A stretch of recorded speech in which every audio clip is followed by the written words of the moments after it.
بالآخر اندرونی و بیرونی سازش کی کامیابی کے بعد عوام کے منتخب کردہ وزیر اعظم عمران خان کی حکومت کا خاتمہ ہو گیا، اور اب اس سازش کے مرکزی کردار شہباز شریف کو ملک کی باغ ڈور سونپی جا رہی ہے کہ جس پر منی لانڈرنگ کے کیسز ہیں۔ پی ٹی آئی کے حامیوں کا خیال ہے کہ یہ حکومت زیادہ دن تک نہیں چل سکے گی اور بہت جلد ناکام ہو کر الیکشن کا اعلان کر دے گی،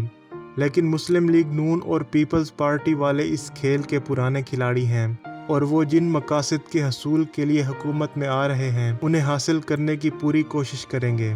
جن میں سر فہرست نیب کا خاتمہ اور اپنی مرضی کی انتخابی اصلاحات ہیں، اور سب سے بڑھ کر سادہ لو عوام کو عمران خان کے بارے میں متنفر کرنا ہے۔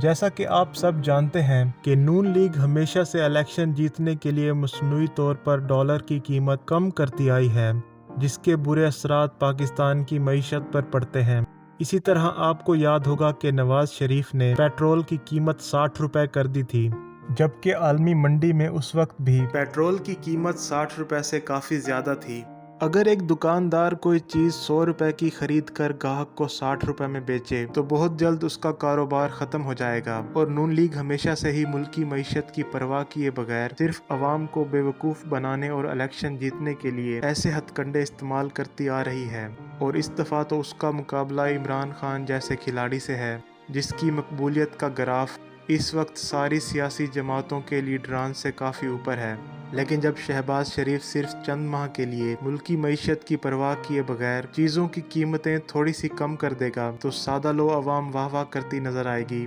اور الیکشن کمپین کے دوران نون لیگ اور دیگر جماعتوں کے پاس ایک بیانیہ آ جائے گا کہ ہم نے مختصر مدت میں ہی مہنگائی اور پیٹرول کی قیمت میں نمایاں کمی کر دی ہے، اور پھر ملک کا 80% میڈیا تو ہے ہی انہی کے ہاتھ میں،